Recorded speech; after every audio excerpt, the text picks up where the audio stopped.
Hello and welcome to our theme for May, which is desire. Desire is one of the ways that your soul speaks to you and guides you along the path towards your purpose. Desire is really, really important and big and just this huge integral piece in living your magic and bringing your dreams to life. And I know I say this every month. Every month I say this theme is so important. This theme is so big, and it is. All the themes we're dealing with, they're big, they're important things. There's lots to them. There's a lot of different places to explore and to experiment, and a lot of ways that all of these themes can support you in living your magic in whatever way you want to do that. I want to approach desire a little differently than we've been doing the other themes. Just because it's a place where our culture is so messed up, where things are just so off. So we'll see that as we go on. But because it feels like most of us don't have a very good relationship with desire, just because of all of these weird messages that we get from the culture around us. I wanted to start off with a short video now to sort of lay the groundwork and then send you some questions, and then we'll do the big, long Q&A video more towards the end of the month when you've had some time to experiment and explore. I think that is the most useful way to approach desire. As I said, desire is one of the ways that your soul speaks to you, and it's how it helps to guide you and lead you along the path towards your purpose. I think of desire as a river, so it's like a river flowing in your inner world, and it always leads you towards a greater expression of your purpose, and it always leads you more towards expressing yourself, more towards your own personal evolution. It's not like it leads you to this island called purpose and drops you off and leaves you there.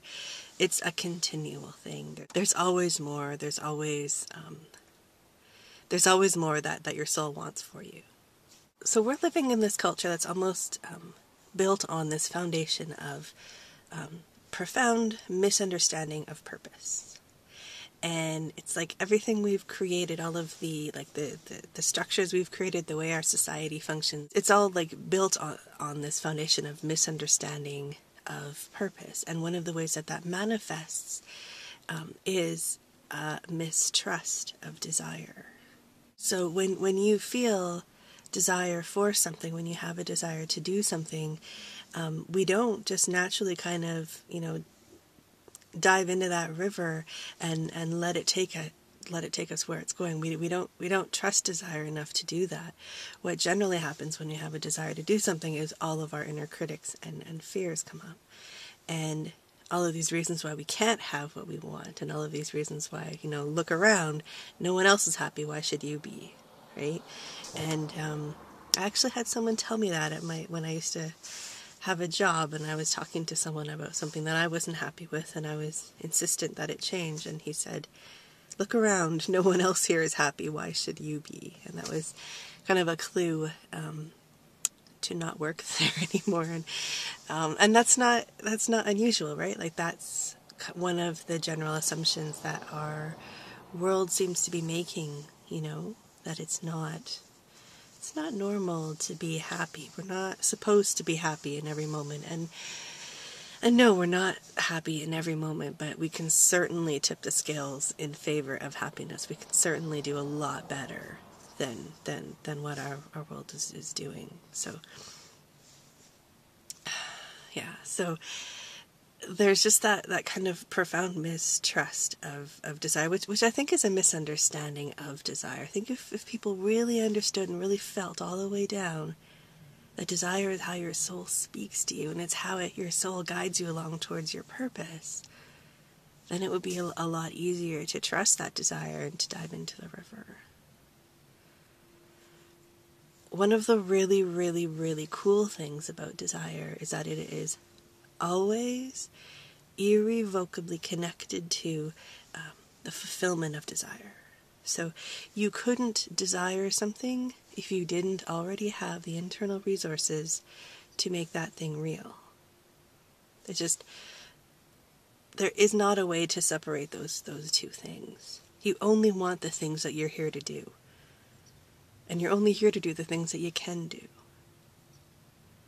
So those are really, really important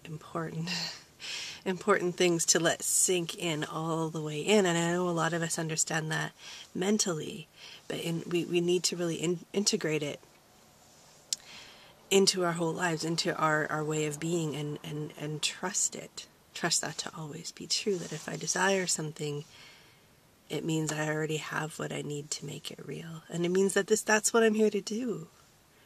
You know, that desire and purpose are also connected.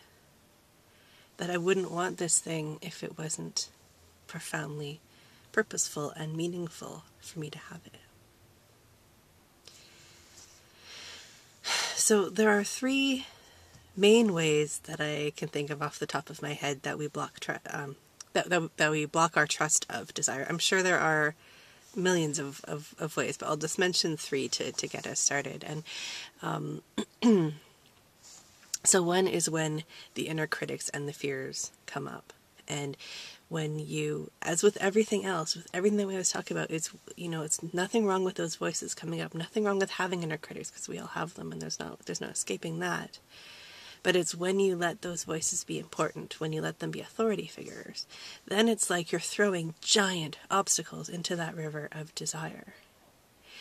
I'm imagining like huge cement blocks or boulders, or something that just really make it hard for the river to flow. And yet desire is flow is powerful. Like we know that water can flow through rocks, like water can wear down rocks in time. That flow is extremely powerful.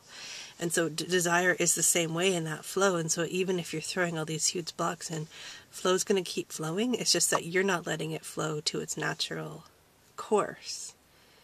You're kind of making it weird, and then all of this weird stuff, starts to happen. And that's where, the outer manifestation of all of that are blocks and obstacles between you and your dream that seem really real.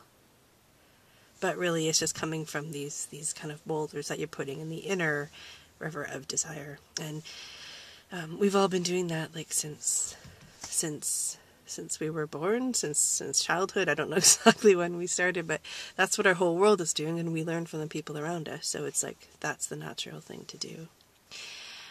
Another thing that we do is we want to avoid all that pain and all of that emotional stuff of having the inner critics and the fears come up. And we don't want to deal with any of that stuff. And we've seen how when we have a desire for something, and when we, admit that we have the desire, and when we want to do something about that desire, we've noticed how those inner critics and fears come up. And we don't like them. We don't know how to deal with those feelings. So we just push the whole thing down. So we sort of decided that desiring something ends up making me scared or have other uncomfortable emotions. So I'm just not going to desire anything, and I'm going to I'm going to try to convince myself that actually I'm fine where I am. I don't need anything more. I'm fine. I'm very grateful to have all that I have. I'm really happy just with where I am. I don't need to go any further. And you keep trying to convince yourself of that. And basically you're building a dam, right? You're just trying to build this big dam, but the flow is still flowing, and that sort of creates the same kind of eruption as the blocks, right? Like there isn't a way to stop that flow, but we think we can. The third way that we can block desire, or sort of argue with desire and not play well with it, is if you desire this thing, but you're judging yourself for having that desire. You're judging the thing you're desiring as being somehow wrong or bad, or but a good person would want this other thing. Again, our culture has given us a lot of strange ideas about what life is about, and what we're supposed to want to do, and what we're supposed to want to have, and who we're supposed to want to be. So when your desire goes against everything you've been taught by everyone your whole life, you may want to instead say, no, I want to do this instead. And then it's like you're getting into the river in a boat, you're turning it around, and then you're pedaling as fast as you can against the current. And you could get there depending, I mean, maybe you could buy a motor, maybe you could build up your muscles.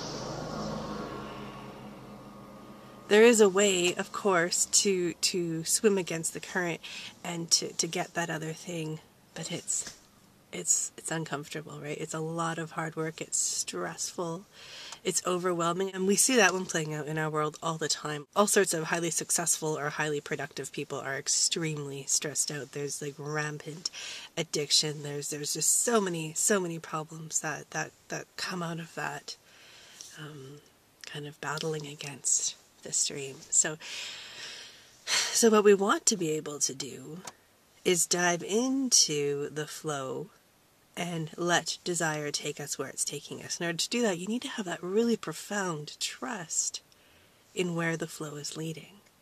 You have to trust your desire. You have to trust that that desire is coming from a good place. You have to trust that this is your soul leading you towards purpose. It's not taking you somewhere that you don't want to go. Right, so anytime when you're working on some kind of creative dream and things aren't really going well, it seems kind of there are blocks or you're kind of stuck, letting the surface stuff go and coming down and looking at what is your relationship with your desire. And not just your desire for that dream, but just desire in general. Where you're trusting desire, where you're not trusting desire. Where are you creating blocks in the river, or where are you trying to swim upstream? Just sort of working out your relationship with desire itself is a great way of smoothing out the path, not just in that one dream that you're working on now, but in every dream. Right? Because once you really get that, once you've really integrated that deep trust of desire, then you trust desire, then you can just dive into that river and let it go. And there's always going to take you somewhere new, somewhere more meaningful for you, somewhere more connected for you, somewhere where you can express more of who you really are. It's always leading to somewhere amazing. It's always leading really to more of the amazingness that you are. So what we want to do this month is start to explore and understand where you trust desire and where you don't trust desire. Jumping into a river is a scary thing.